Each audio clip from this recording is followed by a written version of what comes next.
చంద్రబాబు నాయుడు గారు నేను ఎలా కలిశానంటే రెవెన్యూ సదస్సులో నేను వెళ్ళేటప్పుడు ప్యాసింజర్ని ఎక్కించుకొని ఆటోలో నేను వెళ్ళేటప్పుడు రెవెన్యూ సదస్సు వెళ్ళేటప్పుడు అక్కడ రోడ్డు పైన రెవెన్యూ సదస్సు జరుగుతుందని చెప్పి అక్కడ చంద్రబాబు నాయుడు గారు వస్తున్నారని చెప్పి స్వాగతం సుస్వాగతం అని చెప్పి కటౌట్లు ఉన్నాయి.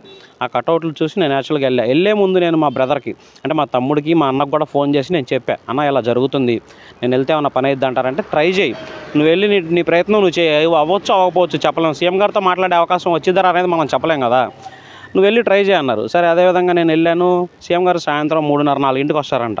నేను అప్పుడు ఆల్రెడీ కనుక్కున్నా. వెళ్ళి ఫస్ట్ వరుసలో అంటే ముందు 4వ వరుసలో కూర్చున్న సీఎం గారు వచ్చారు, మాట్లాడుతున్న టైంలో నేను సడన్గా లెగిసి సార్ నేను మాట్లాడతాను, నాకు కొంచెం ప్రాబ్లం ఉంది చెప్పుకోవాలన్నాను. సార్ పైకి పిలిచారు, నేను వెళ్ళాను చెప్పాను.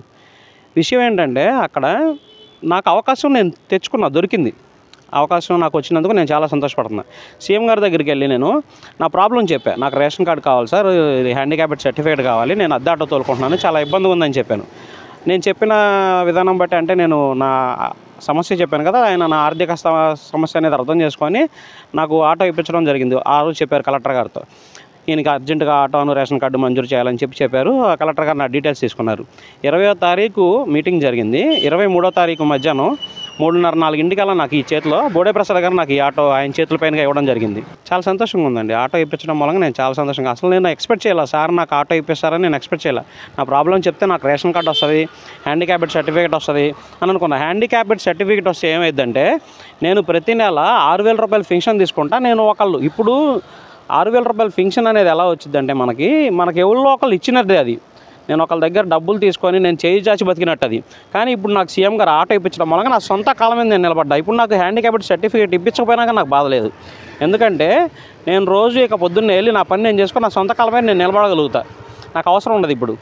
అప్పుడు నాకు స్కోప్ లేదు కాబట్టి నేను అడిగా, ఇప్పుడు నాకు స్కోప్ ఉంది. నా ప్లేస్లో నిజంగా ఈ పని కూడా చేసుకోలేని వాళ్ళకి 6,000 వెళ్తే నాకు చాలా హ్యాపీగా ఉంటుంది.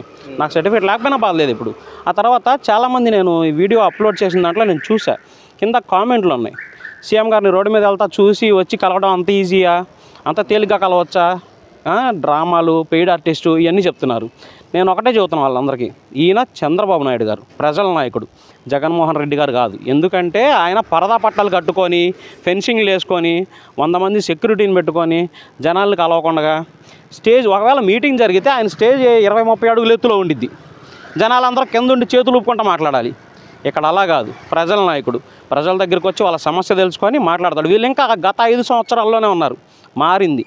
టైం మారింది, అది తెలుసుకొని వాళ్ళు కామెంట్ పెట్టే వాళ్ళు ఆలోచించి పెడితే బాగుంటుంది. చంద్రబాబు నాయుడు గారు ఒక సామాన్యుడిని అంటే నేను అక్కడికి వెళ్ళి సార్ నాకు సమస్య ఉంది అనగానే పిలిచి అడిగారు చూడండి. మరి ఇంతకంటే ఇంకా నిదర్శనం ఏం కావాలండి? ఇది ప్రజాప్రభుత్వం అని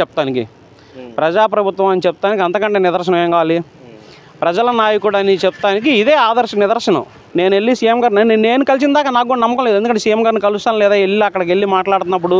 కానీ నాకు కలిసిన తర్వాత ఇప్పుడు అది నాకు కూడా రుజువు చేశారు చంద్రబాబు నాయుడు గారు. నువ్వు కలవగలుగుతావు, నువ్వు సామాన్యుడు అయినా సరే, నేను సీఎం అయినా సరే, నేను నీతో డైరెక్ట్గా మాట్లాడతా, నీ సమస్య తెలుసుకుంటా, నీ ప్రాబ్లం ఏంటో నేను సాల్వ్ చేస్తా, నువ్వు నాతో వచ్చి చెప్పుకోవచ్చు అని నాకు కూడా రుజువు చేయించారు సీఎం గారు.